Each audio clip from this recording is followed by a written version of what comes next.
આજની ધર્મકથા. પ્રણામ. યશોધર મુનિનું ચરિત્ર અને એ ચરિત્રનો પ્રથમ ભાવ. રાજા સુરેન્દ્રદત્ત, નૈનાવલી અને રાજમાતા, આ ત્રણ જીવોની આસપાસ ઘૂમતી કથા. રાજા સુરેન્દ્રદત્તને વૈરાગ્ય થયો, દીક્ષાની ભાવના વ્યક્ત કરી. નૈનાવલીનું કુચરિત્ર એમની સામે જાહેર થયું. માતાને સ્વપ્નની વાત કરી. માતાએ માંસ ભક્ષણ રૂપ લોટનો કૂકડો કપાવડાવ્યો, વપરાવડાવ્યો. અને હવે નૈનાવલી પોતાની દીક્ષા ન લેવી પડે એ માટે એનો છેલ્લો દાવ રમે છે. અને જે ભોજન, જે પ્રસાદ રાજા સુરેન્દ્રદત્તને આપ્યો છે એ પ્રસાદની અંદરમાં ઝેર ભેળવી દે છે.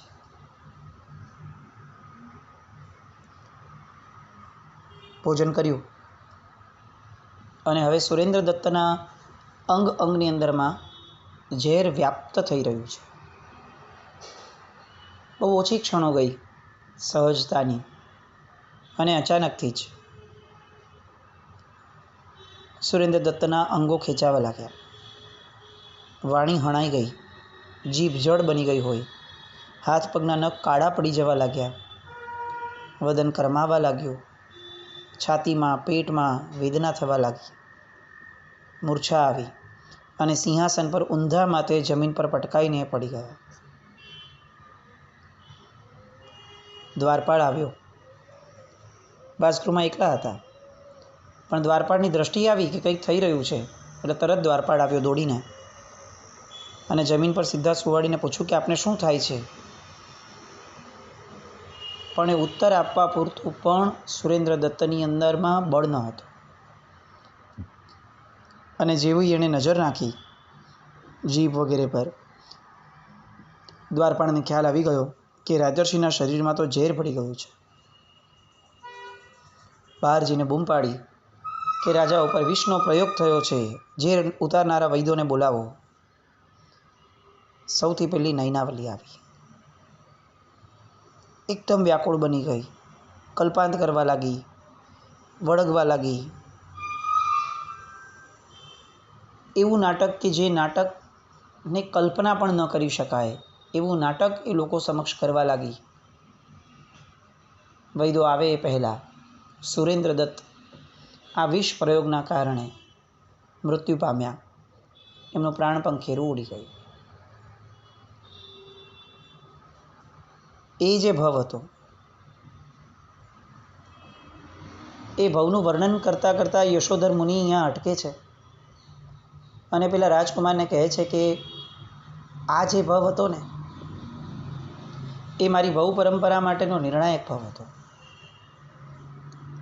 આમ જોવા જઈએ તો કેટલું બધું શુભ હતું એ ભવની અંદરમાં. રાજવી સત્તા ભોગવતા હોવા છતાં, રાજકીય સુખો ભોગવતા હોવા છતાં મને સાહજિક ગુરુતત્વનો મેળાપ થતાં મને વૈરાગ્ય થયો, ધર્મ સમજાયો. સમજાયો એટલું જ નહીં, મારી અતૂટ શ્રદ્ધા થઈ.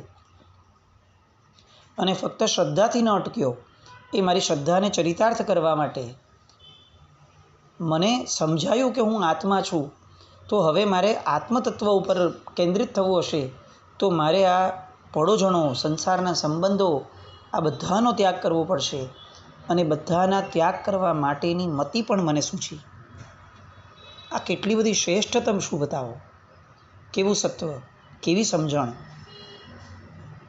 આ બધા જ શુભ તત્વોની જોતાં એવું લાગતું કે જો આને આ જરાક આગળ રહ્યું હોત તો ભવ પરંપરા બહુ જ ટૂંકાઈ ગઈ હોત. પણ ત્યાં અચાનક નૈનાવલીના એ વિષય ભોગનું દ્રશ્ય જોવાનું, એનાથી ચિત્તમાં થયેલો ખળભળાટ, પ્રભુ કૃપાથી એ ખળભળાટની પણ અંતે દિશા તો વૈરાગ્યની મળી, પણ ત્યાં આ સ્વપ્ન અને રાજમાતા દ્વારા જે જીદ કરાઈ, કુળદેવના ચરણે જઈ અને એમને માંસ એની કલ્પનારૂપ ભોજન આપવાની, બસ એ એક કલ્પનાએ મારી પરંપરાની ધૂળ ધાણી કરી નાખી. આમ જોવા જઈએ તો આટલા શ્રેષ્ઠતમ ભાવો ભાવ્યા પછીનું જે જીવન હોવું જોઈતું હતું એ ઉચ્ચતમ હોવું જોઈતું હતું, પણ એવું ન થયું. મને મારી મહત્ત્વની કેટલીક ભૂલો, સાવ કેટલીક ભૂલો, નાનકડી, કદાચ આંગળીના વેઢે ગણાય એવી ભૂલો, એ ભૂલો મને ભયંકર ભારી પડી. સૌથી મહત્ત્વની ભૂલ નંબર 1 કે મેં મારી માતાના દાક્ષિણ્ય ગુણના કારણે એણે જે અસત કલ્પના સાથે મને લોટનો કૂકડો વધેરી દેવા માટે કહ્યું હતું એ વાતને હું સ્વીકારવા તૈયાર થઈ ગયો. જે શ્રમણપણાને પામી અને શટકાઈના જીવને પણ અભયદાન આપવાની મારી ભાવના હતી, એ શ્રમણપણાને પામવા માટે, એને વહેલી તકે પામવા માટે મેં જે શોર્ટકટ લઈ લીધો અને ગમે તેમ કરીને માતાને મનાવી લઈ અને ગમે તેમ કરીને દીક્ષા લઈ લઉં વહેલામાં વહેલી તકે, એમાં જે હું નિર્ણયમાં ચૂકી ગયો એ મને ભારે પડ્યો. આપણી સાથે પણ ઘણીવાર આવું થાય. આપણો આશય સારો હોય, આપણું લક્ષ્ય પણ સારું હોય, પણ ઘણીવાર એ સારી વસ્તુને પામવાની મથામણમાં, એના રઘવાટમાં ક્યારેક આપણે એવું અનિષ્ટ કરી બેસીએ, ક્યાંક એટલું નબળું કાર્ય કરીને બેસી જઈએ કે આપણો આશય સારો હોવા છતાં એ નબળા કાર્યનું ફળ આપણા આખા શુભ આશયને ખાઈ જાય છે. અને એટલે જ આપણે ત્યાં આખો ને આખો મોક્ષ માર્ગ એ ગીતાર્થના આશ્રયે કીધો છે. પોતાની મતિથી કરેલી કલ્પનાઓ, પોતાની મતિથી લીધેલા નિર્ણયો, એમાં ક્યાંક જો ચૂકી જવાય વિવેક, તો એ આખી ને આખી મહેનતને સળગાવી દેવા માટે સક્ષમ હોય છે. અને કદાચ એટલે જ શાસ્ત્રકાર ભગવંતોએ આખી ને આખી આપણી આવડી મોટી બહુ પરંપરાનું મૂળ કારણ, એક જ કારણ જો કોઈ હોય એવું કીધું તો એક જ મૂળ કારણ કે છે જીવનો સ્વચ્છંદ. આ જીવ સ્વચ્છંદની અંદરમાં જે વર્તે છે પોતાની જ ધારણા પ્રમાણે, એ ધર્મ પણ કરશે તો પોતાને ગમતો, પોતાને બરોબર લાગે, પોતાની શ્રદ્ધા પણ ત્યાં જ રાખશે કે જે પોતે કન્ફર્મ કર્યું છે, પોતાને બરાબર બેસે છે તે. આ જે મતિ છે એ ધર્મ પામવા છતાં પણ જીવને ક્યાંય તંત્રની અંદરમાં, શાસન વ્યવસ્થાની અંદરમાં આવવા નથી દેતી. અને એ જ મુખ્ય ફરક છે શાસન અને ધર્મનો. શાસન એ હંમેશા વ્યવસ્થા તંત્રથી ચાલે, અને એટલે પરમાત્મા ક્યારેય પણ સવિજીવ કરું ધર્મરસી શબ્દ નથી વાપરતા. સવિજીવ કરું શાસન રસી શબ્દની ભાવના ભાવે છે. કારણ કે ધર્મ તો આપણે અનેક ભવોમાં કર્યો છે, પણ એ એક વ્યવસ્થા તંત્રમાં આપણે આપણી જાતને ક્યારે લાવી જ નથી શક્યા. આપણે દરેક જગ્યાએ પોતાના પણ ઊભું રાખ્યું છે, મને જે બરોબર લાગે એ બરાબર. અને મોક્ષ માર્ગ એ ગીતાર્થો, પૂર્વાચાર્યો, પરમાત્મા, આ બધાના વ્યવસ્થા તંત્ર, આ બધાના આજ્ઞાતંત્રની અંદરમાં વણાયેલો ધર્મ છે. આણાય ધમ્મો, આજ્ઞા એ જ ધર્મ છે, અને બીજો અર્થ ધર્મ એ જ આજ્ઞા છે. પ્રભુએ જે ધર્મ કીધો છે એ જ ધર્મ પ્રભુની આજ્ઞા છે, અને એ જ પ્રમાણે વર્તવું, એને જ ધર્મ કહી શકાય.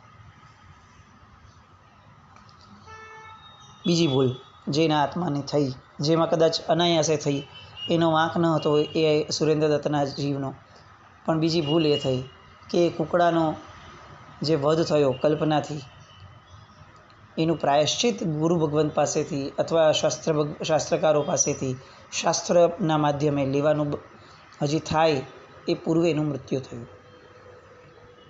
આટલું મોટું પાપ થયું અને પ્રાયશ્ચિત ન થયું. અલબત્ત મનમાં ડંખ હતો જ, એમાં કોઈ ના જ નથી, પણ એ ડંખ એવો નહોતો કે વિશુદ્ધિકરણ થઈ શકે. અને ગીતાર્થની નિશ્રા એ વિશુદ્ધિકરણ છે. એમને કદાચ સ્વપ્ને ખ્યાલની અણસાર નહીં હોય કે નૈનાવલી આટલી શીઘ્રતાથી એમને પરલોક પહોંચાડી દેશે. અને એ જે ગાફેલ રહ્યા એક દિવસ માટે પણ, ટેકનિકલી એમનો કોઈ જ વાંક ન હતો, કારણ કે બધું જ નૈનાવલીની કુબુદ્ધિથી થયું છે, અને તેમ છતાં ભોગવવું એમણે પડ્યું. અને આટલું સરસ ભાવ પામવા છતાં આટલી સરસ આરાધના કરવા છતાં, શ્રવણપણા માટે આટલી બધી કટિબદ્ધતા ઊભી કરવા છતાં સુરેન્દ્રદત્તનો જીવ મરી અને પક્ષીની યોનિમાં, તિર્યંચની યોનિમાં જન્મ પામ્યો. હિમવાન પર્વત એની દક્ષિણ દિશામાં શિલિગ્ર પર્વત ઉપર મોર રૂપે એનો જન્મ થયો. હવે પુણ્યની જે લઘુતા લઈને એ જન્મ્યા છે, કારણ કે કુકડાના જીવને મારવાનો ભાવ એમના મનમાં થયો હતો. પ્રક્રિયા એવી થઈ હતી. એના કારણે એક યુવાન શિકારીએ એની માતાનો શિકાર કરી દીધો અને એ જે મોર છે, સુરેન્દ્રદત્તનો જીવ, એ મોરને પકડી અને એ નંદાવાટક નામના ગામમાં લઈ આવ્યો. એના કોટવાળને એને ભેટમાં આપ્યો. એના ઘરના ખૂણામાં પડ્યો રહેતો. બધું સહન કરતા હતા. શિયાળો, ઠંડી, ગરમી બધું સહન કરતા. વટવૃક્ષ નીચે થડની પાસે ઊભા રહેતા. એ કોટવાળ એને કંઈ બહુ ખાવા પણ જલ્દીથી નહોતો આપતો. ક્યાંક ને ક્યાંક કેટલીક કીડાઓ મળતા એને ખાઈ લેતા અને મોર સામાન્યથી એમનું શરીર વધારવા લાગ્યા. શરીર પુષ્ટ થયું, પીછાઓ આવ્યા અને એના કારણે આંગણામાં જે થન નાચતો હતો એ જોઈને કોટવાળે મને નૃત્યકળા પણ શીખવાડી. વિવિધ પ્રકારના નૃત્ય કરવા લાગ્યો. લોકો મારું નૃત્ય જોવા ભેગા થતા હતા. બહારગામથી પણ લોકો મારું નૃત્ય જોવા આવતા હતા. અને એકવાર એક પરદેશીએ કીધું કે આટલું સરસ આ નાચે છે તો આ મોરની ભેટ જે છે ને એ બાળ રાજા ગુણધર એને આપશો તો એ અઢળક સોના મોર આપશે. બાંધેલા ઋણાનું બંધો એ ક્યારેય છૂટી નથી શકતા. અંતે સુરેન્દ્રદત્તના જીવે ફરીથી એ જ રાજમહેલમાં આવવું પડ્યું. જીવનમાં બનતી દરેક ઘટનાઓ છે ને ક્રમબદ્ધ રીતે આપણને આપણું ભાગ્ય, આપણું કર્મ અને આપણા ઋણાનું બંધ એ દિશા તરફ લઈ જ જાય. એ અચૂક વાત છે. આપણે આમ વિચાર કરીએ કે ક્યાં હિમવંત પર્વતમાં દક્ષિણમાં જન્મેલા મોરનો જીવ અને ક્યાં કોટવાળના આંગણામાં રમતો જીવ, પણ દરેક શ્રેષ્ઠ વસ્તુઓ એ હંમેશા શ્રેષ્ઠ ભવિષ્ય ન પણ આપે. આ મોરે આટલી બધી કળાઓ ન શીખી હોત, આટલું સરસ નૃત્ય ન કર્યું હોત તો ક્યારેય આ મોરને એ કોટવાળના ઘરેથી નીકળી અને પોતાના જ પૂર્વભવના રાજમહેલમાં જવાનું ન થયું હોત. પણ ભાગ્ય કોનું નામ એ ખેંચાઈને જ લાગે. અને એટલે જ આવી પૂર્વાપર સંબંધોવાળી કથાઓને આપણે ત્યાં શ્રેષ્ઠતમ કથાઓ કીધી છે. કારણ કે આપણને એ એક્ઝામ્પલ સાથે, દાખલાના જવાબ સાથે સમજાવે છે કે જુઓ, પૂર્વભવમાં આ કર્મ કર્યું તો આ ભવમાં એનું આ પરિણામ કઈ રીતે મળ્યું. કર્મ ક્યાં છેક લઈ આવ્યું છે. હિમવંત પર્વતથી પેલા કોટવાડના ઘરેથી સીધું એ રાજમહેલની અંદરમાં લાવે. એક પણ નાનો ભાવ આપણા મનનો એ વ્યર્થ નથી જતો, એનું ફળ આપીને જ રહે છે. વગર કારણે પાકિસ્તાનમાં થતી હિંસાઓ, વગર કારણે આખા વર્લ્ડમાં થતી હિંસાઓ, એના વિચાર કરતાં આપણે, કોણે શું કરવી જોઈએ એવી સલાહ આપનારા આપણે એ સમજવું જ પડશે કે એક પણ શબ્દ, એક પણ વાણી, એક પણ વર્તન નિષ્ફળ નથી જતું. આજે પાકિસ્તાનની અંદરમાં શું કરવું જોઈતું હતું એવું વિચારનારા કે બોલનારા આપણે કદાચ આ શબ્દ જો ઘૂંટાઈ ગયો અથવા જો કોઈક સમયે ચિત્તની અંદરમાં એનું બીજ પડી ગયું તો એ વસ્તુ કરવા માટે છેક પાકિસ્તાનમાં ક્યારેક જન્મ લેવો પડશે. આ વિચાર આપણને હચમચાવી દેવા છે, પણ આ દ્રષ્ટાંતો, આ કથાઓ એ જ સમજાવવા માટે આપણા સુધી પહોંચાડવામાં આવે છે. સુરેન્દ્રદત્તનું ઋણાનુબંધ એને કોટવાડના મનની અંદરમાં એ પરિણામ જન્માવે છે કે આને હું રોજ નચાવું, લોકો તાળીઓ પાડે એટલા માત્રથી શું, જો અઢળક સોના મોરો મળતી હોય તો વેચી નાખું આ મોરને, એમાં શું મને વાંધો છે. બીજો મોર આવશે, નહીં આવે તો એમને મેં આપણું જીવન ક્યાં નબળું છે. અને એ સલાહના અનુસારે કોટવાડે વિશાલા નગરી જવાનું થયું. રાજા ગુણધરની આગળ નૃત્ય પ્રયોગો કરાવડાવ્યા મોરના. ગુણધર પ્રસન્ન થયો. કોટવાળને સોના મોરો આપી અને ખરીદી લીધો. અને હું એટલે કે યશોધર મુનિનો જીવ એ પોતે જ પોતાના જ પૂર્વભવના રાજમહેલની અંદરમાં પહોંચી ગયા. બસ ફરક એટલો હતો કે રાજમહેલ એનો એ હતો, સ્વજનો બધા એના એ હતા, પણ પોતે એક રાજા તરીકેના જીવમાંથી હવે એક મોર તરીકેના જીવ તરીકે આ રાજમહેલમાં જીવે છે. આ બાજુ વિષ પ્રયોગ થયો હતો એટલે બધાના મનમાં ખૂબ આક્રંદ થયો, કોલાહલ થયો. રાજકીય પરિસ્થિતિ પણ બહુ ગંભીર થઈ ગઈ હતી. યશોધરાને ખબર પડી એટલે કે માતાને, રાજમાતાને બેબાકડી બનીને એ વાસગૃહમાં આવી. એની પહેલાં તો મૃત્યુ થઈ ચૂક્યું હતું. કરુણ કલ્પાંત કરવા લાગી. કોણે મારા પુત્રને વિષ આપ્યું હશે, એને શૂળી પર ચડાવી દો એ આજ્ઞા કરી અને મંત્રીને મારા દીકરાને મારી પાસેથી પડાવી લેનારને ઘાણીમાં પીસી નાખજો, આવું વારંવાર બોલવા લાગ્યા. માતા માનવા જ તૈયાર ન હતી, મૃતદેહને છોડતી જ ન હતી. પેલો નાનકડો રાજકુમાર ગુણધર, એની પણ રડી રડીને આંખો સૂજી ગઈ હતી. એ પણ જેમ માતા વિચારે એમ પોતે વિચારતો હશે, મારા પિતાને કોણે ઝેર આપ્યું હશે. એ વાત એને પણ અંદરથી કદાચ ડંખી હશે. અને આ બાજુ આ બધા જ કેન્દ્રનું મૂળ કેન્દ્ર, આ બધાનું બીજ રૂપ જે વ્યક્તિ હતી નૈનાવલી, એ તો જાણે ઢગલો થઈને પડી ગઈ હતી. અંદરમાં એને પરમ સંતોષ હતો, પણ બહારમાં શોક, આક્રંદ, સંતાપ, વ્યથા આ બધું ચાલુ હતું. મંત્રીમંડળ ભેગું થયું, રાજમાતાને સમજાવ્યું અને મૃતદેહને માંડ માંડ રાજમાતા પાસેથી છોડાવડાવ્યો. અગ્નિ સંસ્કાર થયો અને હવે નૈનાવલીએ જીદ પકડી કે હું પણ મહારાજાની સાથે ચિતામાં પડીને મરી જઈશ. મહામંત્રીએ અને રાજાના આસપાસના લોકોએ તરત જ ના પાડી કે જો પિતા વયા ગયા છે, હવે માતા પણ વહી જશે તો આ બાળકુમારનું શું થશે. પેલી નૈનાવલીને જોઈતું તો એ જ હતું, એ જ જતાવવા માટે આખો આ પ્રયત્ન કર્યો હતો. પણ નાટક કોનું નામ?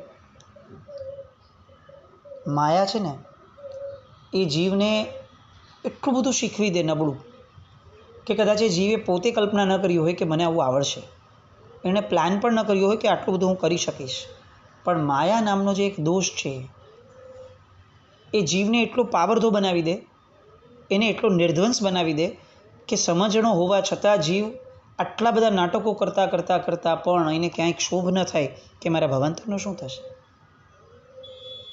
જે નૈનાવલી સુરેન્દ્રદત્ત રાજાની સાથે દીક્ષા લેવાની વાત કરે છે, ભલે ઔપચારિક છે, નાટક છે, પણ તેમ છતાં શ્રેષ્ઠતમ ધર્મ સેવવા માટેની વાતો કરવાવાળી નૈનાવલી, એને એટલો પણ વિચાર નથી આવતો કે મારી દશા શું થશે.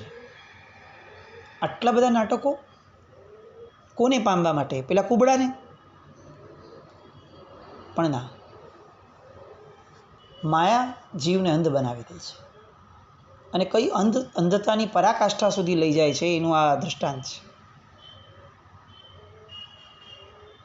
કૂદી પડવા માટેની બહુ જ બધી મથામણો નાટક કરે છે, પણ દાસીઓ વારંવાર એને પકડીને લાવે છે. લોકો જુએ છે કે નૈનાવલી કેટલી આક્રંદ કરતી બોલે છે કે હવે હું જીવીને શું કરું, મહારાજે વિના મારું શું થશે, હું નહીં જીવી શકું, મને મરી જવા દો, મને મરી જવા દો. લોકો એના અભિનયને અત્યંત પવિત્ર પતિ પ્રેમ સમજ્યો અને એની પ્રશંસા કરી, એના પ્રત્યે સહાનુભૂતિ દાખવી. સ્મશાન ગૃહેથી બધા પાછા આવ્યા, પણ આ તો અભિનય હતો. એક પાત્ર એવું હતું, એક સ્વજન એવું હતું કે જેને અભિનયમાં નહીં, જેને ખરા અર્થની અંદરમાં સુરેન્દ્રદત્ત પ્રત્યે પ્રેમ હતો, અને એ હતા રાજમાતા.